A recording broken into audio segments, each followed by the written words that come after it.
Hello everyone, ఇలాంటి videos ముందుగా కావాలి అనుకుంటే వెంటనే మా ఛానల్ని సబ్స్క్రైబ్ చేసుకోండి. అప్కమింగ్ రివ్యూలోకి వెళ్ళిపోదాం. తెల్లగా తెల్లవారుతుంది. దుగ్గిరాల ఇంట్లో బారసాల కార్యక్రమం మొదలవుతుంది. ఇక కళ్యాణ్ అప్పు కలిసి తాతగారిని జాగ్రత్తగా హాస్పిటల్ నుండి ఇంటికి తీసుకుని వస్తారు.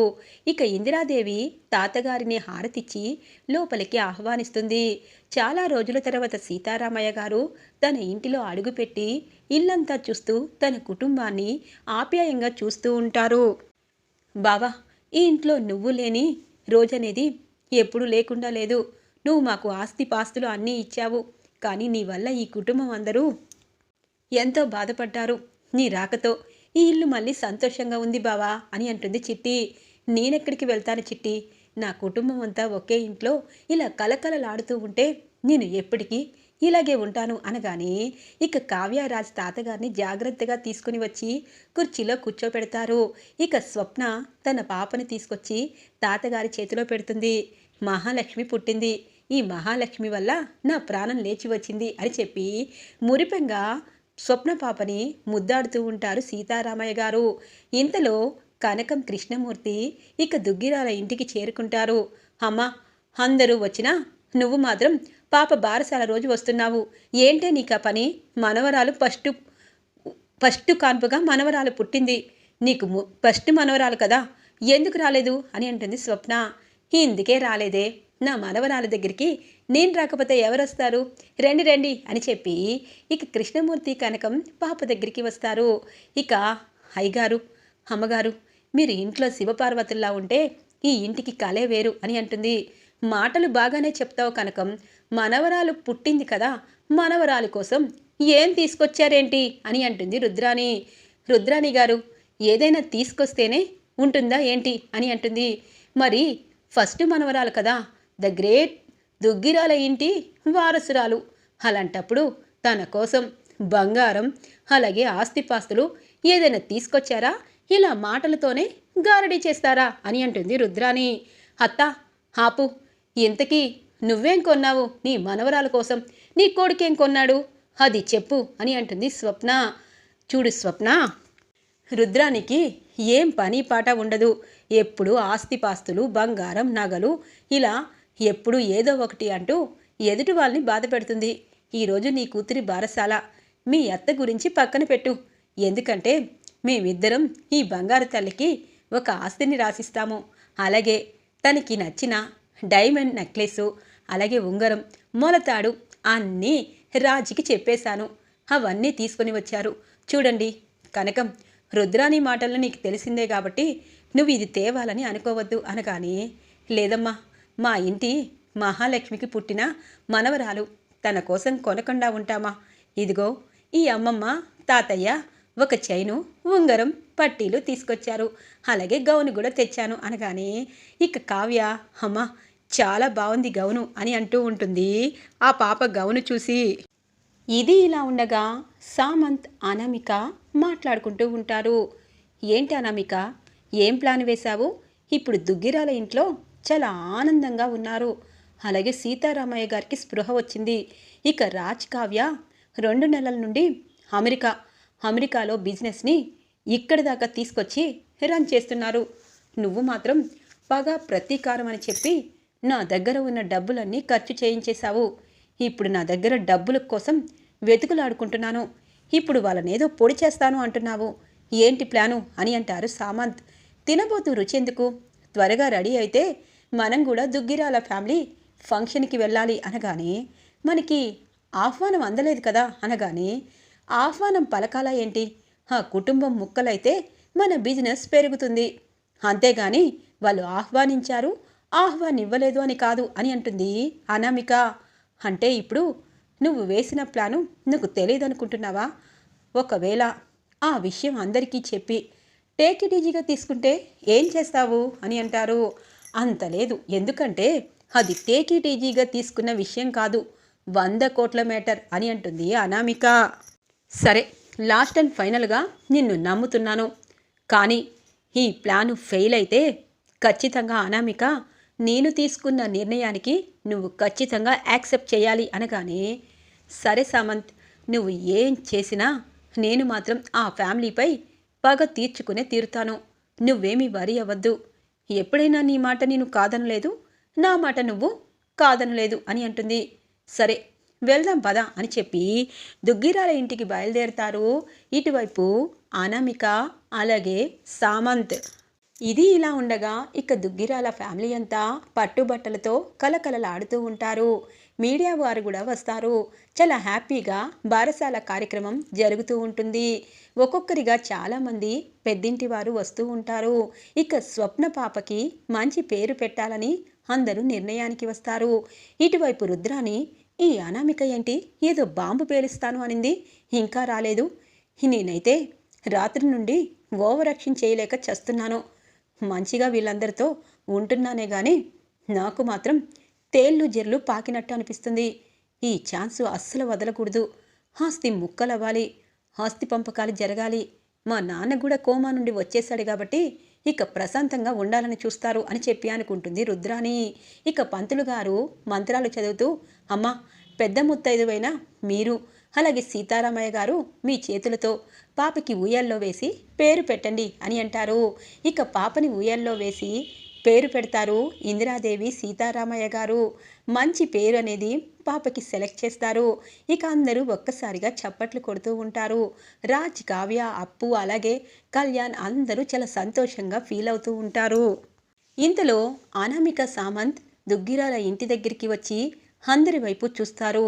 దుగ్గిరాల ఫ్యామిలీ అంతా అలాగే చూస్తూ ఉంటుంది. పిలవని పేరంటానికి రావడం నీకు అలవాటా అని అంటుంది అప్పు. అప్పు, నీ గురించి చెప్పడానికి కాదు, ఇక్కడున్న వాళ్ళందరూ చాలా సంతోషంగా ఉన్నారు. కానీ ఇక్కడ ఉన్న వాళ్ళు సంతోషానికి కారణం ఆ పాపే అయ్యుండొచ్చు. కానీ తాతగారు కోమాలోండి బయటికి వచ్చారు. దాని తరువాత ఏం జరిగింది అన్నది అందరికీ తెలియాలి కదా అనగానే, ఏయ్ అనామిక, ఇక్కడికి ఎందుకు వచ్చావు? అయినా మా కుటుంబం గురించి నీకెందుకు అని అంటుంది కావ్య. ఆగు కావ్య, మీ కుటుంబం గురించి నాకు కావాలి. ఎందుకంటే బిజినెస్లో మీరు ప్రత్యర్థులు. అలాగే ద గ్రేట్ దుగ్గిరాల ఫ్యామిలీలో చాలా ఐక్యత ఉంటుంది. అలాగే ఆస్తి పంపకాలు కూడా జరగకుండా ఎన్ని కష్టాలు వచ్చినా ఇక్కడే ఉంటారు. కానీ ఒక తాతగారి పరువు కోసం 100 కోట్లు షూరిటీ సంతకం పెట్టి ఆస్తులను ఒక్కొక్కటి మీరు తాకట్టు పెట్టి తాతగారు పెట్టిన సంతకం కోసం తన ఫ్రెండు మోసాన్ని దాచేసి ఆ అప్పుని తీరుస్తున్నారు చూడు, ఆ ఐక్యత నాకు బాగా నచ్చింది అని అంటుంది అనామిక. అందరూ ఒక్కసారిగా షాక్ అవుతారు. రుద్రాని పరుగు పరుగున వస్తుంది. ఏం చెప్తున్నావు? నీకేమైనా పిచ్చొచ్చిందా అనగానే, అయ్యో రుద్రాని ఆంటీ, మీకు ఒకటి తెలుసా? ద గ్రేట్ రాజ్, కావ్య ఇద్దరూ మీ అందరి దగ్గర ఒక విషయం దాచారు. సీతారామయ్య గారు తన ఫ్రెండ్ చేతిలో మోసపోయి 100 కోట్లకి షూరిటీ సంతకం పెట్టారు. ఆ సంతకం చేశాక తన ఫ్రెండు చనిపోయాడు. తన మనవడైన నందు ఆ ఆస్తిని కొట్టేసేయాడు. కానీ తను కూడా ఇప్పుడు చచ్చిపోయాడు. ఆ అప్పునంతా ఇదిగో బ్యాంకు వాళ్ళు వీళ్ళకి అప్పచెప్పారు. వీళ్ళేమో ఒక్కొక్క ప్రాపర్టీని తాకట్టు పెట్టి బిజినెస్ రన్ చేస్తూ అప్పుని కడుతున్నారు. ఇప్పటికి 20 కోట్ల అప్పు తీరింది. ఇంకా 80 కోట్లు ఉంది. ఈ ఇల్లు కూడా మీకు దక్కదు. ఎందుకంటే బ్యాంకు వాళ్ళు ఎన్ని ప్రాపర్టీస్ ఉన్నా డబ్బే కావాలంటారు. ఇక ఈ ఇంట్లో కూడా మీకు ఉండే అవకాశం ఉండదు. నేను మీకు చెడు చేశాను అనుకుంటున్నారు, కానీ నేను మంచి చేయడానికి ఇప్పుడు వచ్చాను. ఇక నా పని అయిపోయింది. స్వప్న, నీ కూతురు లక్కీ అని నువ్వు అనుకుంటున్నావు. 0% కూడా ఈ పాపకుండదు. రేపటి నుండి పూరి గుడిసెలో ఊయలా దండానికి కట్టి ఊపుకోవాలి అని చెప్పి అంటుంది అనామిక. ఇక ఈ విషయం తెలిసిన అపర్ణాదేవి, ఇందిరాదేవి, తాతగారు ఒక్కసారిగా షాక్ అవుతారు. రాజ్, కావ్య పరుగు పరుగున తాతగారి దగ్గరికి వస్తారు. తాతయ్య, నాయనమ్మ, కొన్ని విషయాలు మనకు తెలియకుండానే జరుగుతాయి. ఈ విషయం మీ అందరికీ చెప్పాలనుకున్నా అది సాధ్యం కాదు. ఇదే పరిస్థితి వస్తుందని చెప్పలేదు. ఈ అనామిక కావాలనే పనిగట్టుకొని ఇక్కడికి వచ్చి చెప్పింది. అందుకే తన పగంతా ఇలా తీర్చుకుంటుంది. మీరేమీ టెన్షన్ కావద్దు. ఎందుకంటే మోసపోయారు అనడం కంటే ఆ అప్పు తీరుస్తున్నాం కాబట్టి మన ఫ్యామిలీ మంచిదే అవుతుంది. మీరు వరి అవ్వద్దు తాతయ్య అని అంటారు. రాజ్, కావ్య, నిజంగా మీకు నేను బాధ్యతని అప్పగించాను. కానీ నా పరువు కోసం నా ఆస్తుల్ని తాకట్టు పెడుతూ ఇంట్లో వాళ్ళెవరికీ అది చెప్పకుండా మీ ఇద్దరే మనసులో ఇంత బాధని దాచుకున్నారా? నాకేమీ కాదు. నిజంగా ఈరోజు నా ప్రాణం పోయినా ప్రశాంతంగా దేవుడి దగ్గరికి వెళ్ళిపోతాను. మీలాంటి వారి చేతిలో బిజినెస్, కంపెనీ, ఇంటిని పెట్టినందుకు గర్వంగా ఉంది అని అంటారు తాతగారు. ఇక ఇందిరాదేవి కూడా వాళ్ళిద్దరినీ పట్టుకుని ఏడుస్తూ కౌగిలించుకుంటుంది. అపర్ణాదేవి అనామిక దగ్గరికి వచ్చి 2 చెంపల్ని పగలగొడుతుంది. ఛీ, నువ్వొక ఆడదానివేనా? ఒక కుటుంబానికి కోడలివయ్యావు. డబ్బు ఆశతో మా కళ్యాణ్ని ఇబ్బంది పెట్టి వాడు విడాకులిచ్చేటట్టు చేశావు. ఇప్పుడు అందరం సంతోషంగా ఉంటే ఇంటిలో కుంపట్టి పెట్టడానికి వచ్చావు. నువ్వు మనిషివేనా? నిజంగా నీలాంటి ఆడవాళ్ళు ఉన్నందువల్లే కొంతమంది మంచి ఆడవాళ్ళని కూడా చెడుగా అనుకుంటున్నారు. చూడు, నువ్వు ఏదో ఇంట్లో చిచ్చు పెట్టాలని వచ్చినట్టున్నావు. కానీ అది ఎప్పటికీ జరగదు. నా కొడుకు, నా కోడలు ఈ ఇంటినే కాదు, కంపెనీని కూడా పైకి నిలబెడతారు. ఇక ఇలాంటి తాటాకు చప్పుళ్ళు ఆడడానికి ఎప్పుడైనా గుమ్మం ముందుకి వచ్చావు అంటే ఇక నువ్వు ప్రాణాలతో మిగలవు. పో బయటికి అని అంటారు అనామికని అపర్ణాదేవి. అపర్ణ ఆంటీ, మీకొకటి తెలుసా? ఇది ఎన్నో నేరాలు ఘోరాలు చేసింది. దాని పాపానికి ఖచ్చితంగా ఊచకుడు తినబోతుంది. రేపో ఎప్పుడో దీని కేసులన్నీ బయటికి రాబోతున్నాయి. ఇది ఎక్కడున్నా, బయట ఉన్నా, ఎక్కడున్నా మనకేమీ అవసరం లేదు అని అంటుంది అప్పు. ఏ అప్పు అనగానే ఛీ, బయటికి వెళ్ళు అని అంటుంది. ఇక సామంత్ ఒక్కడే వెళ్ళిపోతూ ఉంటే ఆగు సామంత్, నేను వస్తున్నాను అని అంటుంది అనామిక. ఇక సామంత్ కారు దాకా వెళ్ళి కారు ఎక్కి డోర్ క్లోజ్ చేసుకోబోతూ ఉండగా సామంత్ ఆగు అనగానే సామంత్ డోరు వేసేసి కిటికీ దగ్గరికి వస్తారు. మిర్రర్ కిందకి దింపి ఎవరు నువ్వు అని అంటారు. సామంత్ నేనెవరిని అంటారేంటి అనగానే నేనెవరిని అండం కాదు, ఇదిగో నీలాంటి ఆడదాంతో స్నేహం ఎలాంటిది అన్నది 50 కోట్లు నష్టపోయేదాకా తెలియలేదు. మీడియా అందరికీ ఒకటే చెప్తున్నాను, ఈ అనామికని పెళ్లి చేసుకుంటానని ఒకప్పుడు అన్నాను. కానీ ఇప్పుడు నేను పెళ్లి చేసుకోవాలనుకోవటం లేదు. ఇది ఎవరో నాకు తెలీదు. ఇది పగ ప్రతీకారంతో నా దగ్గర ఉన్న డబ్బులన్నీ చేసి నన్ను గుల్ల చేసేసింది అనగానే సామంత్ ఇదంతా పక్కన పెట్టు. ఇప్పుడు నేను కడుపుతో ఉన్నానన్న సంగతి నీకు తెలీదా అని అంటుంది. ఓ, నువ్వు కడుపుతో ఉన్నావా? నీలాంటి వారికి కడుపుతో ఉన్న పెద్ద ప్రాబ్లం లేదు కదా. నీకు పగ ప్రతీకారమే కావాలి. కడుపులో ఉన్న బిడ్డ ఎలా ఉన్నా ప్రాబ్లం లేదు.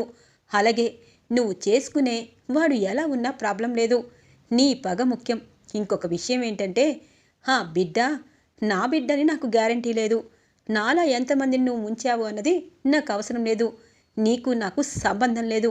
ఇకపై నా పేరు ఎక్కడైనా తలిచావు అంటే నేనే నీకు జీవితాంతం చిప్పకూడు తినేటట్టు చేస్తాను. ఎందుకంటే సాక్ష్యాధారాలు నా దగ్గర ఉన్నాయి కాబట్టి. నువ్వు నందుని ఏ మనిషితో చంపించావు అన్నది ఆ మనిషి నాకు అన్నీ నిజం చెప్పేశాడు.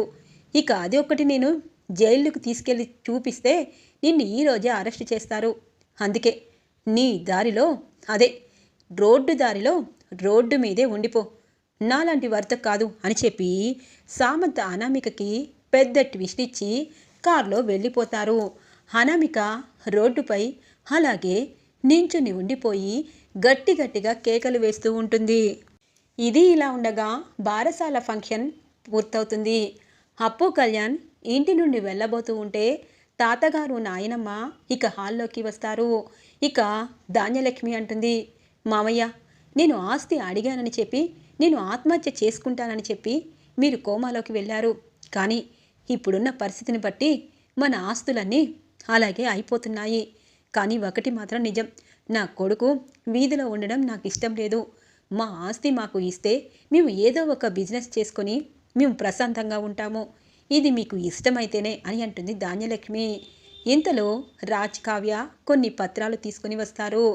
అత్త, అలాగే పిన్ని, బాబాయ్, నాన్న, అమ్మ, మీ అందరికీ ఒకటే చెప్తున్నాము. తాతయ్య 100 కోట్ల షూరిటీ సంతకం పెట్టి మోసపోవచ్చు. కానీ అదంతా పెద్ద కొడుకైనా నాన్నది, నాది బాధ్యత. అత్త, ఈ ఆస్తిలో మాకు చిల్లుగా అవ్వవద్దు. ఎందుకంటే ఆస్తి ఒకరి పేరు మీదే ఉండాలి. అలాగే పిన్ని, బాబాయ్, ఈ ఆస్తిని, ఈ ఇంటిని అన్నిటినీ మీకు వదిలిపెట్టేసి మమ్మీ, నేను, కళావతి, అలాగే తాతయ్య నాయనమ్మ ఈ ఇంటిని విడిచి వెళ్ళిపోవాలనుకుంటున్నాము. మీరు ప్రశాంతంగా ఉండండి. ఆస్తి పాస్తులే మీకు ముఖ్యం కాబట్టి ఆస్తి మీకు ఇచ్చేస్తున్నాము అని అంటారు. రాజ్ అని అంటారు ప్రకాశం. చూడు బాబాయ్, పిన్ని నీ భార్య, పిన్ని కళ్యాణ్ అప్పు మంచిగా ఉండాలని కోరుకుంటున్నారు. అలాగే అత్తకు కూడా ఆస్తి కావాలి. వీళ్ళకి వాళ్ళకి బేరాలు అడిగి రౌడీలకి డబ్బులిచ్చి ఈ ఇంట్లో ప్రశాంతత లేకుండా చేయడం నాకు ఇష్టం లేదు. అందుకే మొదటి నుండి మెట్లు ఎక్కాలనుకుంటున్నాము.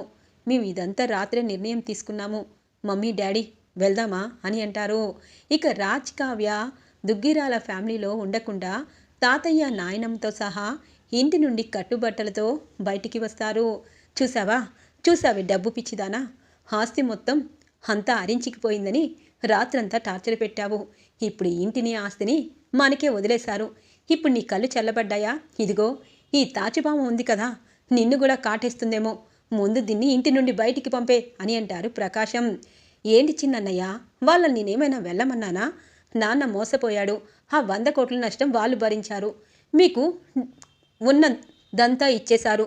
నా ఆస్తి నాకు ఇచ్చేస్తే నేను వెళ్ళిపోతాను అనగానే, ఏంటి నీ ఆస్తి అని అంటుంది ధాన్యలక్ష్మి. సబాష్ ధాన్యలక్ష్మి ఆంటీ, మా అత్తకి కరెక్ట్గా సమాధానం చెప్పావు. ఈవిడ పుట్టింటే వాళ్ళు అనుకున్న వాళ్ళు ఎక్కడున్నా పర్వాలేదు, ఈవిడికి మాత్రం ఆస్తి కావాలి అనగానే, నీ కూతురు పుట్టిన వేళ విశేషం, వాళ్ళందరూ ఇంటి నుండి బయటపడ్డారు. నీకే తాతయ్య ఇచ్చిన ఆస్తి ఉంది కదా అనగానే, అవును, నా కూతురు మహాలక్ష్మి కాబట్టి నా చేతిలో ఆస్తి ఉంది. చిన్నత్తయ్య, ఇదిగో మీరు పంపిస్తారో పంపించరో నాకు అవసరం లేదు.